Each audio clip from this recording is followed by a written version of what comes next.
Black Sci-Fi TV, where we serve to inspire your imagination. This past summer, Black Sci-Fi TV attended the panel discussion on Blacks in Animation at the Blerd City Fest in Brooklyn, New York. The talk was presented by DiverseToons, which is an organization that showcases people of color in the field of animation. The panelists talked about their experiences working in the film and television industries. On today's show, we'll show highlights from the discussion.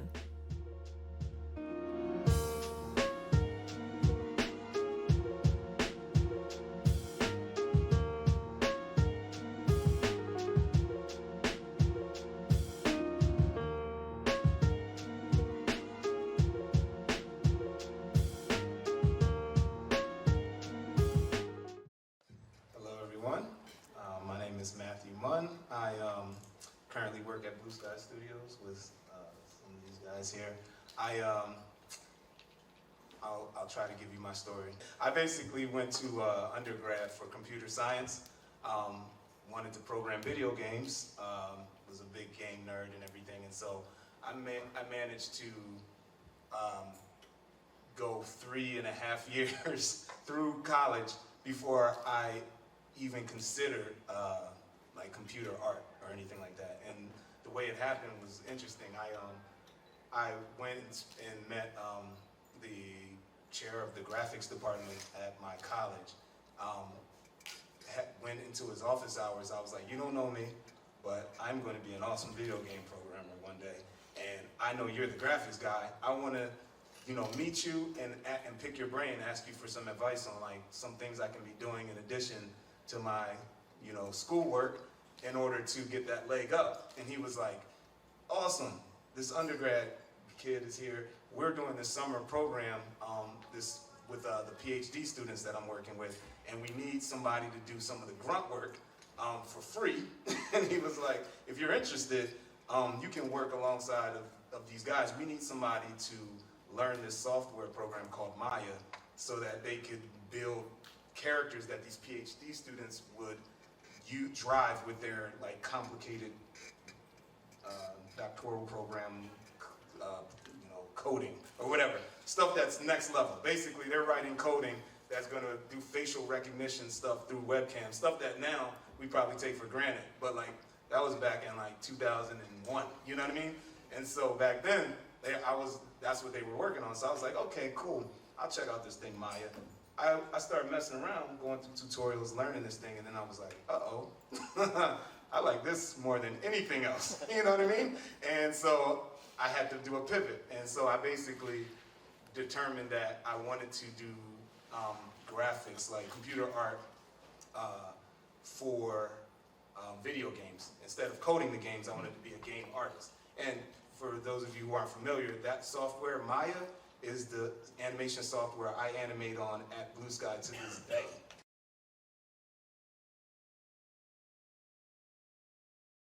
As an artist, you can go to the best art school in the country and get a master's degree and never get a job because art is different, you know what I'm saying? And there are going to be times when you're just looking in the mirror like, I don't know if I'm going to be able to do this, you know what I mean? And so, like I said, one of the challenges of doing these art jobs is just like, having to persevere despite like, the non-guarantees, like the not knowing. So I started in the vocational institution in Tracy, and they actually had a computer graphics area in the drafting class, and I started learning slowly about 3D Studio Max, Optimage, things like that. And then after paroling, I went back to my town, and I figured nobody's gonna really hire an ex-con, especially if you're black and big like me. So I just found a job, and I found a really good job at the dump. And being a trash man, and I thought I was good to go. And then out of the blue, I got a brochure in the mail that was for the Art Institute in San Francisco. So I said, hell with it, let me see what can happen. So I went to the school, and after being there for a while, graduated and all that, I figured, nobody's really gonna hire me still, and I was gonna get a job at Home Depot. And then a friend of mine a person I met at the school that I became good friends with, little did I know, after he graduated, he was actually keeping in contact with my career at school, and he basically put my name in at PDI DreamWorks in the facilities department, and in 2006 is when I started there.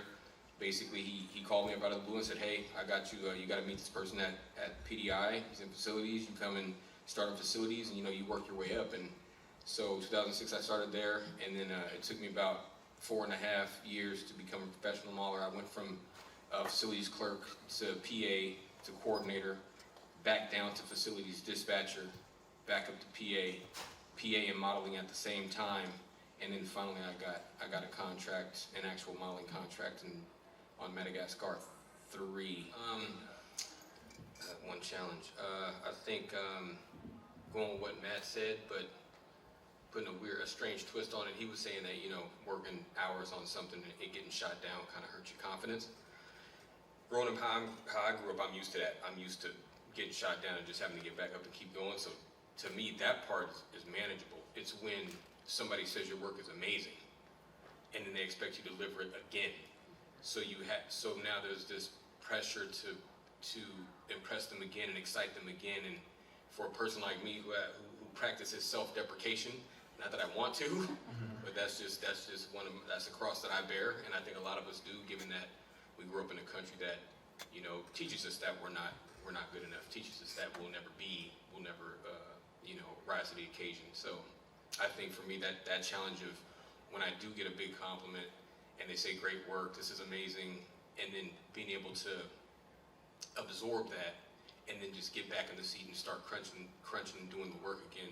For me, that's very hard, because the minute I hear some type of compliment, now I'm thinking to myself, am I going to be now set apart from everything, from what's going on in the pipeline, from what's going on in the project? Is it like, do they expect this every single time? Is it okay for me to make a mistake now that I got to this point of success?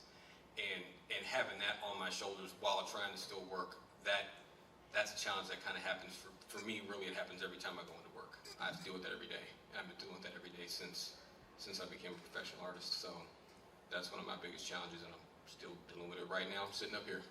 My name's Lauren. I'm currently a lighting and rendering artist at the Mill in New York. So I started out knowing I wanted to be an artist in high school, like a lot of kids do, but I didn't really know anything about the digital aspect of it until right before I graduated. My parents were like, you can't make money as a painter, blah, blah, blah. And they were like, you need to get a well-rounded education to kind of figure out exactly where you want to go with your art.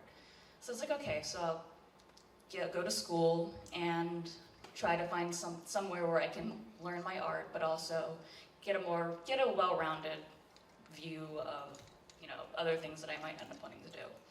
So in my search for colleges, I found this entire department called digital media.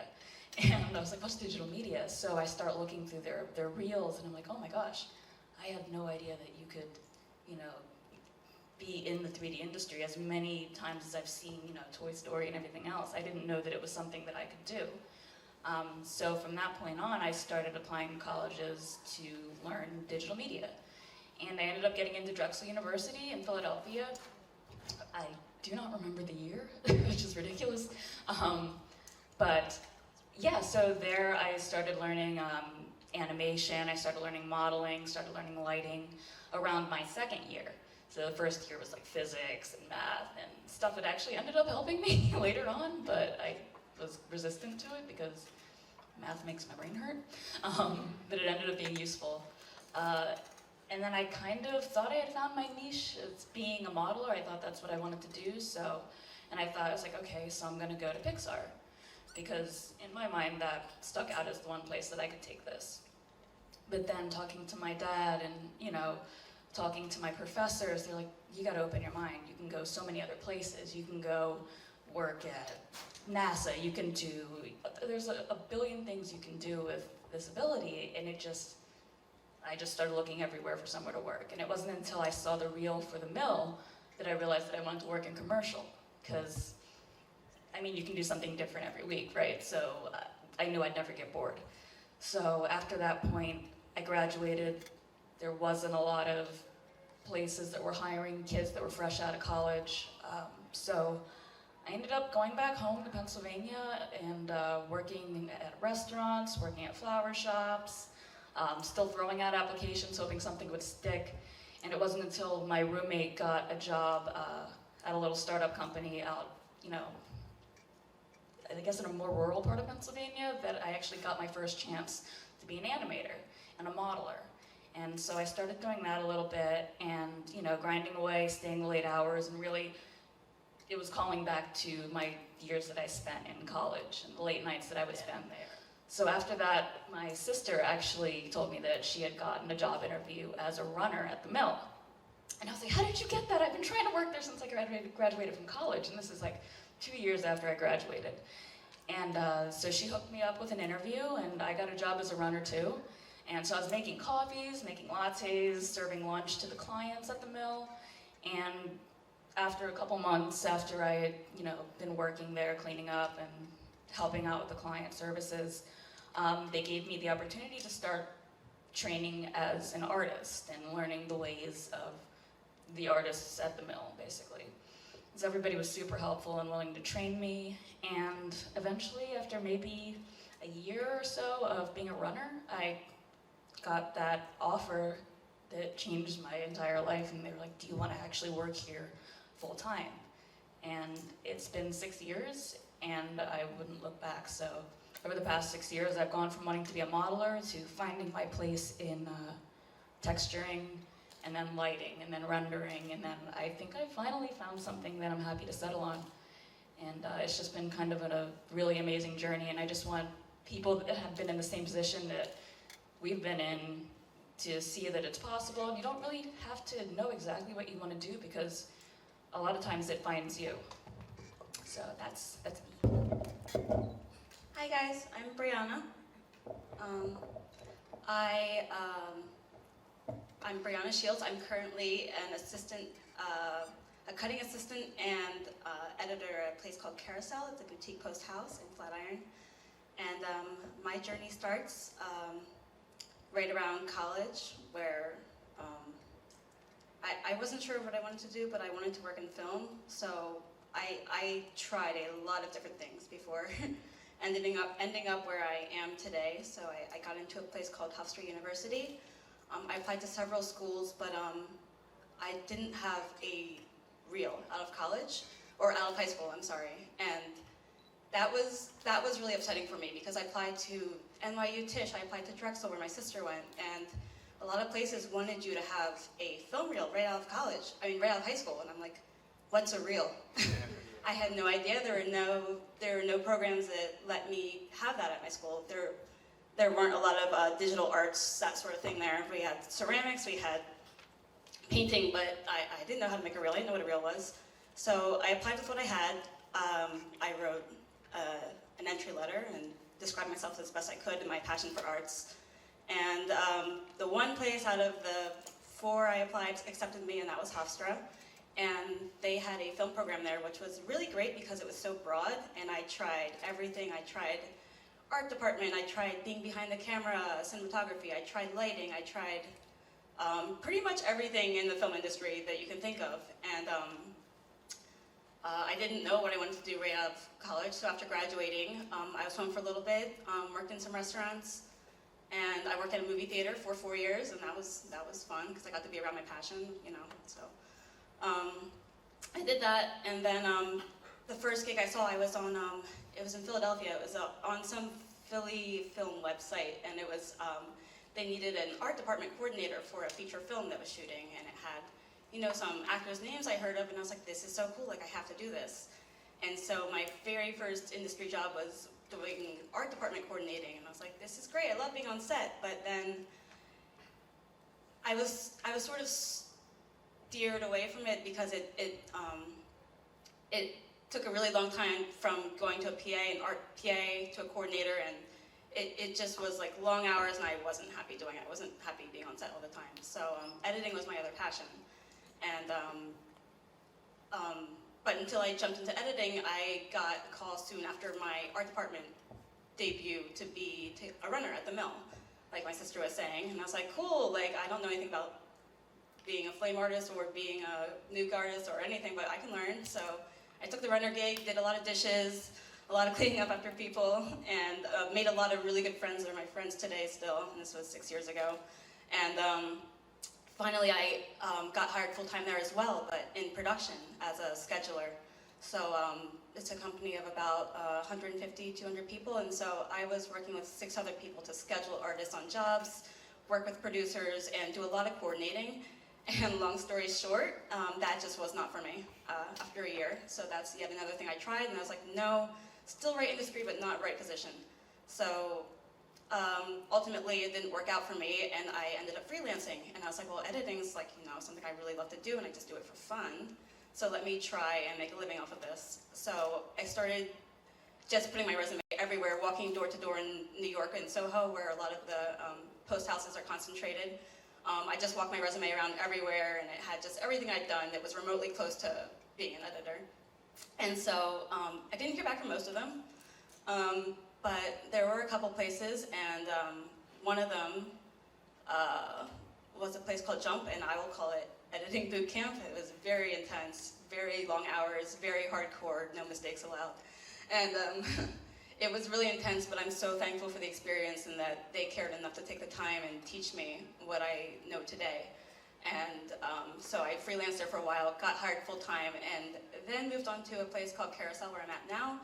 And I've been cutting my own spots for a couple years now, and really growing quickly in the company, and really happy where I'm at.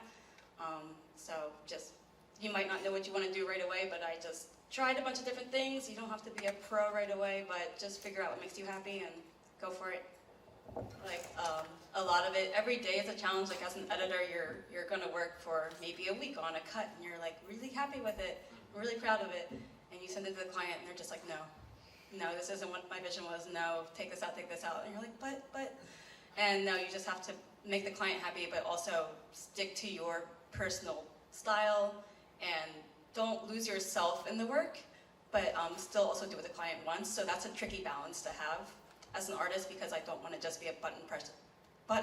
You want to stand up for why you did something, and also, just stick. But it's a challenge. It's a challenge to balance that, because you also can't tell the clients no. So it's just learning how to talk to people, learning how to balance art with commerce, I guess, if you want to say that. That's one challenge that's pretty much every day. And another challenge is, could obviously be a woman in the industry. I've been in places where there's a line of 4 assistants in a row, and like my 3 male coworkers, I might be sitting first in the row, and then my 3 male coworkers on the other side of me, and I'll be bypassed for somebody to go to one of them to ask them a technical question or what have you. And it got to the point where I was like, no, you know what? I know these answers too. So I would start speaking out of turn and answering the questions when they'd walk past me, and then people started to know I knew what I was talking about too. So that was another challenge. Whenever I started working at a new place, I had to go. My name is Wayne Hollingsworth again, and Matt, at the last minute, asked me to join a panel. I just started at Blue Sky around 3 weeks ago, and it's been a pleasure working at Blue Sky and being around these cool folk. But just to give you a little bit about my history, I'm born and raised in Brooklyn. This is where it all started for me, East New York. I remember taking the number 3 train, walking through pink houses, taking the number 6 bus, going to Lafayette High School, and I always asked myself how I was going to get out the hood and figure out to make a life of my own, and just so I can inspire other people. So I had a godbrother who worked for Walt Disney. He was a 2D animator. His name is James Paris, and he says, if you want to do what I do, if you want to get into the industry, you got to go to school, you have to get your degree, you got to work hard, and these are the steps to take. So in 2008, I decided to look to go to school. So I applied to a bunch of schools. I applied to Digital Media Arts College, I applied to Vancouver Film School, Ringling, Full Sail, and I didn't get accepted to any of those schools except one, and it was Digital Media Arts College. They're now actually currently known as Lynn University, so if you look them up I don't think you'll be able to find DMAC because they got bought out, I think, in 2016. But I decided to attend the school and decided to get into visual effects. I didn't know what I wanted to do at the time because it was new to me. And I got my degree in fine art, so I was a traditional artist coming out of college. And so visual effects using technology and CGI was a whole new world to me. So it was probably the best 2 years of my life. But I worked on a demo reel, and it was 2010, and it was time for me to break in 2009, and I went to a job fair in SIGGRAPH. And I was telling Dre this story in the car, but I was supposed to have a demo reel of my CD to drop off, like bring copies to this job fair and drop off to numerous booths, but I was unprepared and only had one. So I didn't know that the rules at the time, right? I needed to bring copies, so I brought my laptop with the CD, and I literally just went to booth and applied. Just went to supervisors and said, hey, my name's Ray Hollingsworth, I just graduated from school. I'd love to figure out how to break in the industry, what do I need to do? So I showed my reel to MPC in the mill, and I was blessed enough to get a job interview the next day, and I ended up signing with MPC as my first gig in California in 2010, and I never looked back. So I've been in the industry now for a while. It's going on, this is my 9th year. I started out as a modeler, and I've pretty much been a mercenary, just freelancing at many studios, but that's how it is in LA and Vancouver. If you're aware of that triangle, you got LA, you got Vancouver, you got New York. London is picking up a lot of steam. Montreal is picking up a lot of steam. There's a lot of work there. But I'm here today to try to inspire people that are trying to break in of different ethnic groups. If you're Asian, if you're Black, if you're Spanish, I would say just if you have a dream, go after it. Don't quit. There are several of us that are successful in the industry. It may be a select few, but there's opportunities out there if you believe in yourself and work very hard. So I'm honored and blessed to be here and knowing where I've come from and to reach where I'm at today. But the challenge that I would address is the technical challenge for me. Growing up in New York City, leaving my hometown, I was an athlete. So I wasn't really good with math, I wasn't really good with science, I wasn't really good with coding. And that was the biggest challenge because in VFX, as an effects artist, you gotta crunch numbers, you gotta know what vector math is, you gotta know how to code, you gotta know what mel scripting is, effects, these are just all different coding languages and the computer softwares that we use. We use Houdini, we use Maya, we use Studious Max. I have to know all these programs. So it's just like Matt said, endless hours of you just in your basement or in your room, just grinding, crunching numbers, reading papers, watching tech talks. So you have to do as much as you can to absorb as much information as possible. Because when that spotlight's on you, that pressure's on you, you can't shy away from it because pressure is actually a privilege, because that means people are counting on you. So that's basically for me as an effects TD is just the technical aspect. It's a little bit different than being a lighter or a modeler, but which is still very technical, but with effects is a bit kind of in its own niche. Just real quickly too, I'll say that I got started in animation. I was one of those children that was always drawing on like everything, and thankfully I had parents that supported me while telling me stop drawing on everything. And they put me in all the after school, Saturday, summer art classes and things like that. And my mom, she was very strict and like, you're not leaving New York, so you gotta find out how you're gonna do this cartooning thing here on the East Coast and in New York. And thankfully, I was able to get into the 3D animation computer art program at the School of Visual Arts. While I was there, I was so sure that like I wanted to be in Pixar. I just knew that I wanted to like be an animator. Basically, I wanted to be Matt, if I think about it. But by the time I got to my senior year, Guitar Hero and Rock Band were a thing. I got very interested in motion capture. By the time I was like getting to graduation, those studios were closing down. Those games were like fading. So then I was like, okay, well now what? Because I know I don't really want to be an animator anymore. So like Brianna and Lauren, I was doing a whole host of like odd jobs. I also worked at a movie theater. I was also working in like fast food and retail and just a lot of odd jobs. And I found myself as an intern for the International Children's Film Festival, which is here in New York. And it was through that experience I got to meet a bunch of directors and producers, and it opened my eyes to like how I can still work in animation without actually being an artist in the studio and still feel that close and grounded to it. So Blue Sky was actually holding basically like an open call for positions. They were looking for TDs, but basically they're looking for technical people to light and like do rendering and animation and stuff like that for Ice Age 5. But I showed up with my resume and I was like, well, I would like to be a PA. Like, I know this is not what you're looking for, but I had been applying to Blue Sky for so long because also they're like on the East Coast and I was still trying to stay here. And just a few weeks after I showed up for that job call, they called me and they said, okay, well, we have the PA spot open. I believe that was in December of 2015. I started at Blue Sky. And for me to stay, I made a shift and I became a PA in the story department. And that was like a blessing in disguise because I still actually wanted to work close with the animation department.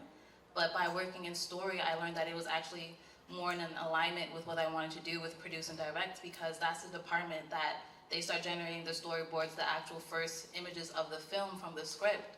So I got to be in the room with the directors and the producers and the writers weren't there, but they would have conference calls with the writers and start hearing some of the notes and the feedbacks, well, how things were working on paper in the script. But once we started seeing them play out in time, like jokes weren't landing, a lot of the gags like weren't working, some of the movements, they just weren't translating well, and seeing how they were going to start to make those shifts and adjustments. And also by being in the story department, I got to attend a lot of the brainstorms where they were calling people from different departments and trying to like, you know, come up with ideas to help the film get better in that sense. So that was like my quick spiel about how I got started.